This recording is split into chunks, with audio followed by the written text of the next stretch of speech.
YouTube, what's going on? Well, let's look at this old stuff. Old by today's standards, anyway. Stuff from the 90s. Hot Wheels themed packs. And I found these a long time ago, but separately. But it's been years since I've had these, and, I was looking at them, and the cards are kind of beat up, and let's just open them up and have some fun with it. I've never opened these things up, never had these castings before, never seen them loose. They always seem to be with the package. And the packages usually are always tore up at this point. I think I have another one of these in a much better condition, but obviously I will leave alone. But let's take a look. It's been a long time. These have been in their little case. So let's take a look. Did a little background today. Took some trucks down. I got so many cars in the cases that we should probably have some greatest hits over the years that we've seen. So I got the Action Pack 1998 back back in the cockpit. John Glen. Senator Glen, astronaut Glen. Let's take a look. Look at this card. So really, beat the hell. I'll still keep it. I always keep my cards, but not the blister. Look at all this goodies. 1998. So one of the first astronauts, one of the first few people to go out in the capsule, and they were testing this. They moved so quick. They went to getting in space and then doing manned flights and then, figuring out how to get back to Earth. And then they went straight to saying they're going to go land on the moon. So pretty crazy. And you got the little guys, the astronauts and the senator. But I'm pretty most interested, and I've always been interested in the vehicles. So let's open it up. We'll take our knife and we'll start getting at it. So I think I started on this and then I decided that we should do it all together a few weeks ago, and I finally got some time to do it today. So this is pretty thick for sure. These things hold up because usually when you find them, and I'm sure a lot of people have come across them at the thrifts, usually a lot of times they're not even displayed very well. They're just kind of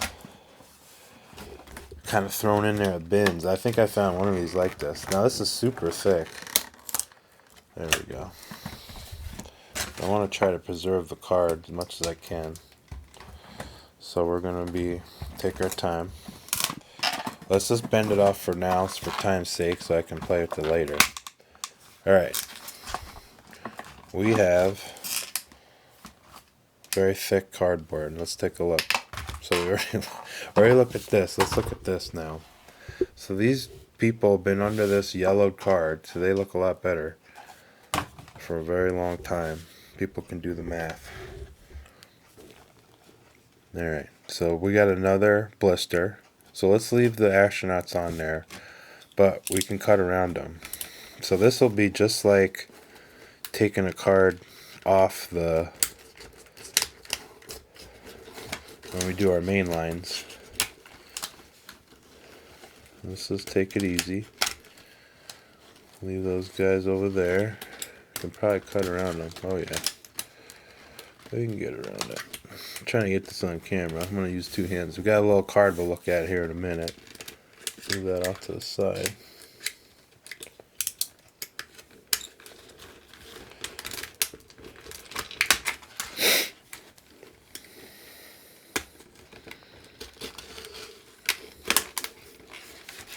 This way, I'm not tearing the card and I can see how it looks like without this blister in the way. And you can get around it pretty easily. They made a spot especially around that piece. Wow. And I was curious to see if these are plastic or what. So here's of course they're not to scale.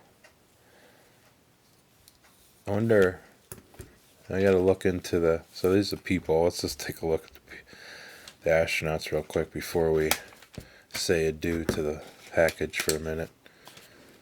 Let's take this out of here. Alright. So we got the 90s suit, which is similar to what they have today, although they've been redesigned, you know, over the years. Here's one of the first pressure suits. And these suits are kind of almost based off of the aviation suits. I mean, they were a little bespoke, I mean, for these guys, but U2 and SR-71, those programs were kind of in conjunction with the space program. And so this type of stuff was almost, they were doing, you know, they had their own environmental pack and all that they kept. And, you know, they flew the planes like that because a lot of times the planes, you needed the environmental suit like that to go up that high because they were going 70,000 feet or so, I think, as they're operational. 60, 70, 80,000 feet, somewhere in there. So anyway, that's kind of like those suits, but it had the reflective. Pretty cool. I don't know what scale this is. This almost is like 1/48 scale or something like that, or maybe 1/32 scale for the planes. So if you need a good people for your planes, like your model planes, there you go. All right. One more thing. Let's look at this. I'll let people have a freeze shot. So this paper has been in there since 98, 97. Pretty cool. I'll read that later. I'm just letting everybody look at this right now. Okay. There's that. And then I'm just making sure there's nothing in here. It's just folded over cardstock, so we're good there. Alright. The vehicles. I'll just off camera. So we have the shuttle. And then we have the thing that started it all. I don't think... They have a window. Let's take a look. Is that him sitting in there? Yeah. Sorry, I gotta orient this correctly. So let's see if we can get the glare out of there. Let's do this. There we go. There's this control panel. How cool is that? I'm not aware of too many of these. This thing spins. I don't know. Obviously, I think this is supposed to be the directional, like the little jets. I can't remember. Of course, this would have been, you know, on a rocket. This is like basically at the top of the rocket. And all that behind, I mean, probably this is only a percent, 1% of the size or volume of the rocket. Or 1 or 3, you know, you the engineers would know. And I think that says friendship.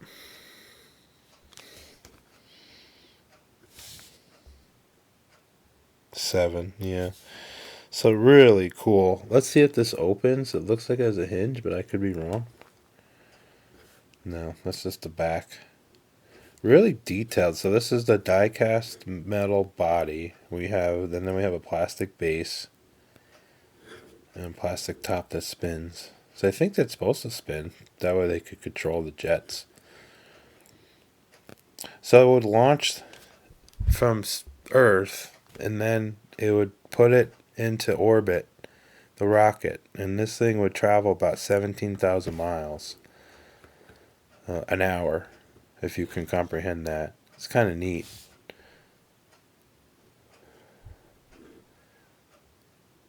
Very detailed. Again, I don't know if there's anything like this that you could get this good. I mean, I know they had plastic stuff, and there's been a lot of model kits, but something of this scale. Now, let's get to the shuttle, and I think they had made about 8 or 10 of these. I can't remember. 6. Got the loading bay doors. What a concept. So we had a reusable vehicle basically put into service. Now the Russians tried doing it too. And they did make a flight or two, I think. And then they had to scrap the program. But we kept this going for quite a long time into the 2000s. and it just became costly.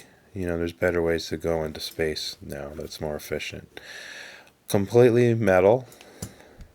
This is a Lockheed product, if I remember correctly. It's an interesting plane or spacecraft. This is all ceramic tile, sort of. I mean, that's a layman's way. It's a little bit more complicated, but something like that. And they were individual pieces and very delicate. You had to put them on every time or inspect it every time it went up. It was almost meant to be consumable, almost, on the bottom of the plane, the bottom of the spacecraft, because of the heat. It's falling from basically the speeds we were talking about with the capsule. But instead of relying on just breaking through the atmosphere like this, it would break through the atmosphere and this would be shielded, and then it would have the chutes come out of the top, and then it would go in the ocean. Hopefully, if their guidance was correct, they very good at guidance and doing the math for that. But when they'd re-enter, they'd probably go around a little bit over land, and then they'd have to calculate, when it finally slowed down enough to deploy the chutes, and they put it in the ocean. And many times, I think it was the Pacific, if I remember correctly, what they'd use. Pretty sure. Or maybe the Gulf. I don't know if it was the Gulf or the Pacific. I can't remember. Someone comment below. I didn't do research on that. This is all from memory, just because I like the space program. Hopefully I'm remembering as much as accurately as possible. Obviously the plane really didn't have any propulsion when it came down, the spacecraft, so it was really, it had systems. It had, working systems, hydraulics and stuff, but it had no propulsion. So it was just relying on aerodynamics and gravity once it broke the atmosphere to come down safely. And what a ride, huh? To think about that. There's your boosters back there. And I'll put it this way. I think they might, even if they had fuel, it wasn't anything to bring it back into flight. It was really just a glider at that point. So the whole thing is die-cast except for the shuttle bay doors. And this is Discovery. So this is probably how it looked back then, in 98 or whenever when he went out. It sits like this. And on top of the rocket, and then it goes up. So cool stuff, huh? Now, let's go also during the same time frame, and we're going to look at another product of the late 90s space program, which kind of was doing some cool stuff. Now we don't have as showy things to do. We just put stuff on rockets. This was one of the rockets launched by Rocket. It was launched by a Delta II rocket. This was the first unmanned thing, I guess, like this, rover on Mars. I think they have other probes and stuff, but really like a robotic, thing like that. So let's take a look at it in different scales. And another beat the hell card, so I have no problem opening this up. And 97. If any of you were alive back then, you can comment below. I certainly was. Let's take a look. Now, this was the stuff that, not such a special action pack just because the John Gunn's by itself, but they were sets. I don't know if it really lived much longer than what we're looking at here. The only one I'm really interested in getting is this one. I've seen it. I just didn't buy it yet, as I think it's really funny. Hopefully I get one that's in a good card because it has funny card art. And then we got some other things that are kind of like non-licensed type sets. I mean, they have licensed cars in them, but they're not. I think they had a Judge Dredd. I think stuff like that. But this is, again, unique castings like these. I think they're really cool. And this is the Sojourner from JPL, Jet Propulsion Labs. Let's take a look. Look at the original price back then. I didn't pay too much more than that. All right, same opening. let's give it a shot. I'm gonna get on camera. That way we can kind of look at the card art. Hopefully this slice is better than the other one does. It is thick down there, I must say.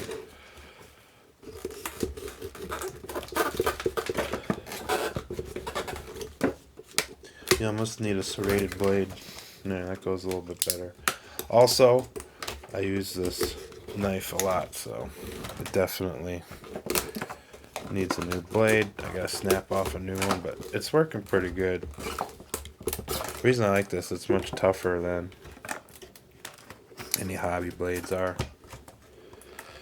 for doing this, especially this stuff. This is very, very heavy. Most of the people we know, pretty much everyone that's had one of these that opened it, ripped it open, I'm sure. But it's cool seeing this artwork. Alright, this should come right out. Attached. Okay. It should, but it's not because it's on some more tape. Yep. There we go. They tape this so it doesn't fly all over the place. There we go. Alright, one more look at the card because it's interesting. Just to focus.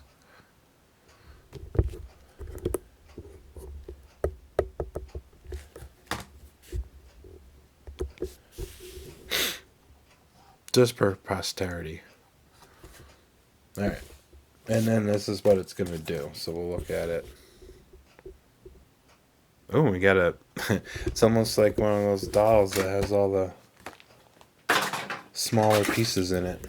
Alright. Oh, it fell over. When you go to the Smithsonian, they have that. It's pretty cool. Alright. Yikes. Got a lot going on here.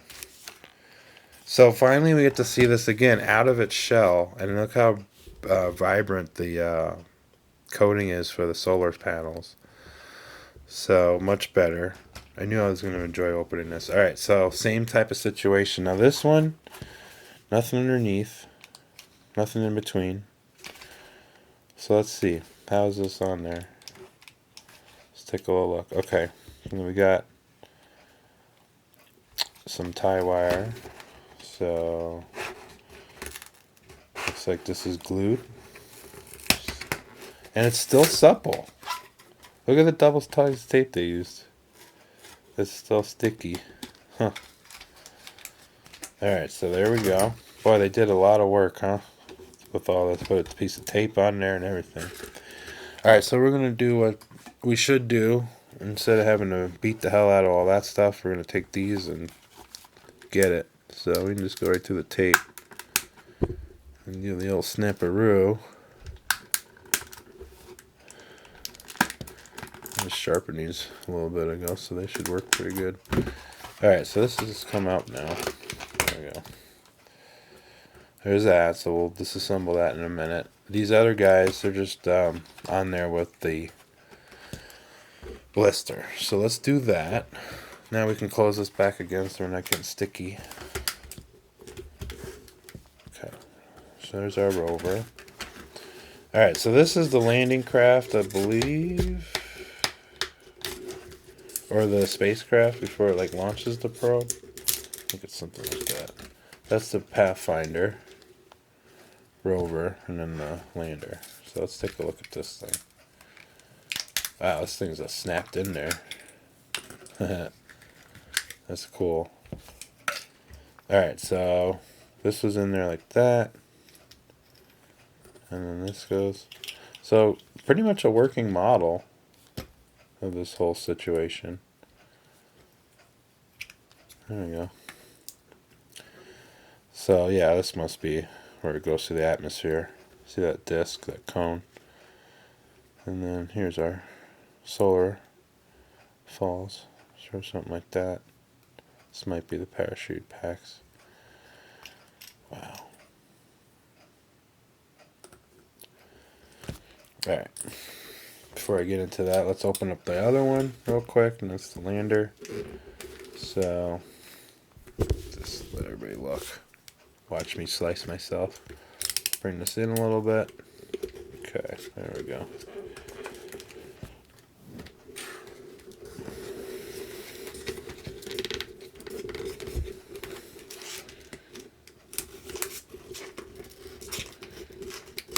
Yeah, now we don't have to bust it open.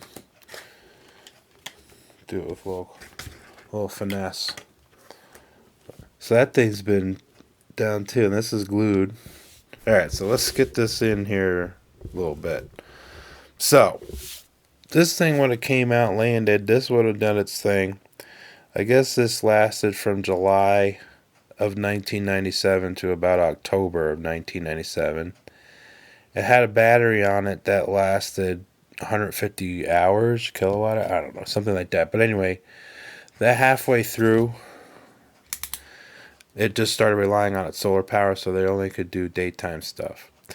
And this also did data, so this had the radio transmitters, but it also had data itself, so this was doing wind speeds and atmosphere tests. So this also was taking data, as well as using a relay for this guy, and being a power source. And this folds up. Look at that.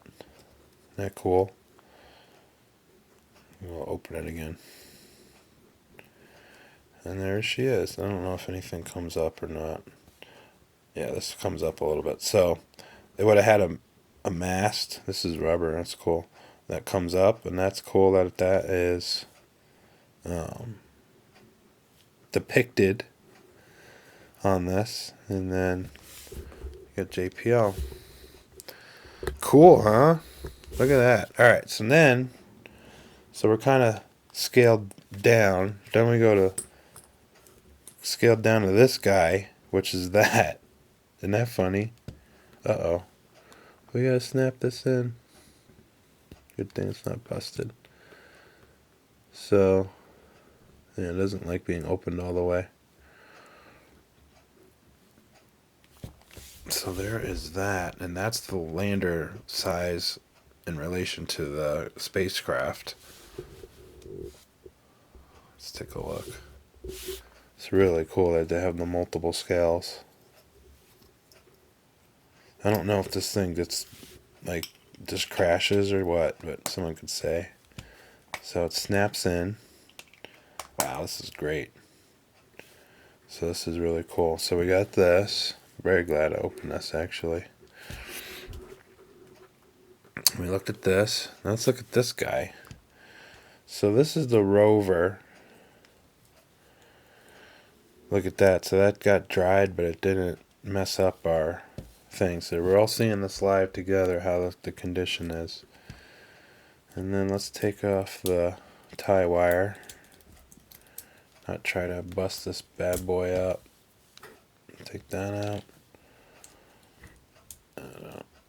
Nowadays, with the technology of packaging, most of this would all been in there with a blister. No, no rubber bands or any of that stuff.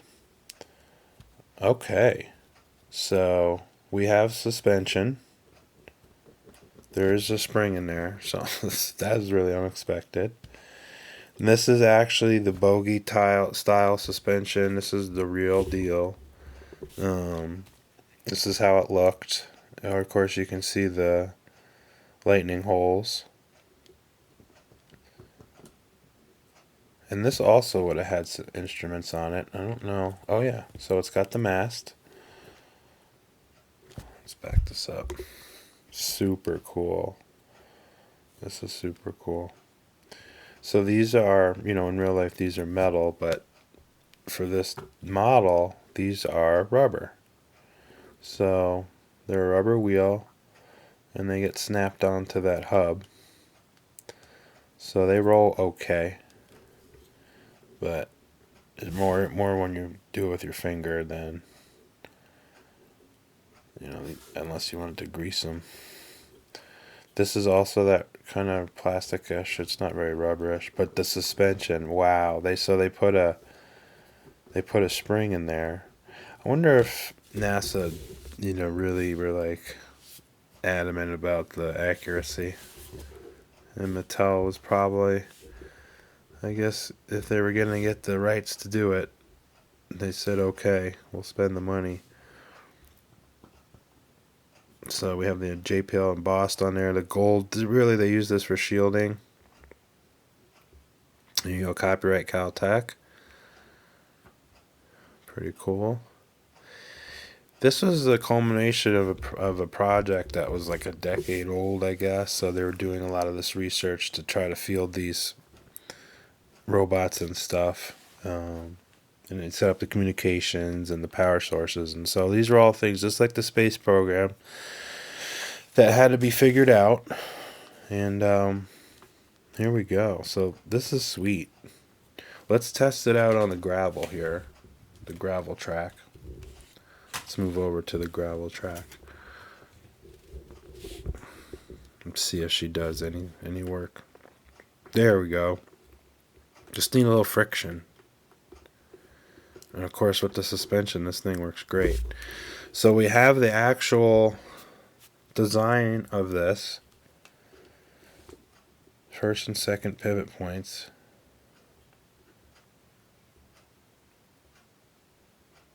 So if it goes up on a rock, something like that, it can climb it. See the articulation we can get out of this thing?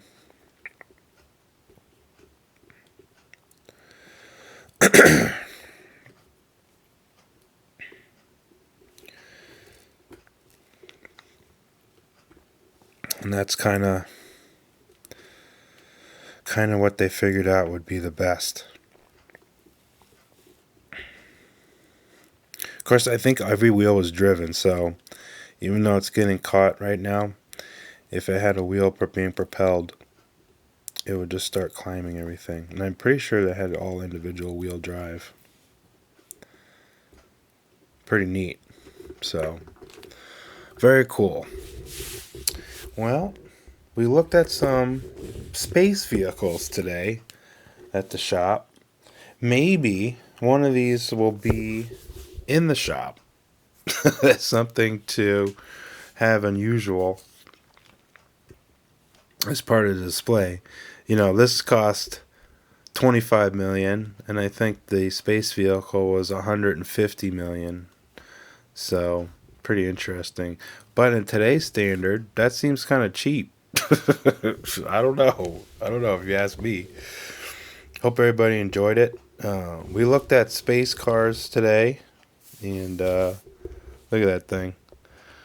A little tiny miniature. I don't know what scale that is. You know, this thing was only, by the way, we're talking about dimensions. I mean, in real life, 26 inches long by only about a foot high. So, basically an RC car was out there. And 550-pound payload. And this was only a couple pounds or something like that. 50 pounds, 55 pounds. I don't know, something like that. So, dense but small. And relatively light. But yeah, that whole system, the rocket and everything was for that payload. Hope everybody enjoyed it. We got more to come. We got a lot of cars coming in April, I'm sure. A lot of cool releases. If people are on the social media, check me out there. Check out the links below for more content. Till next time.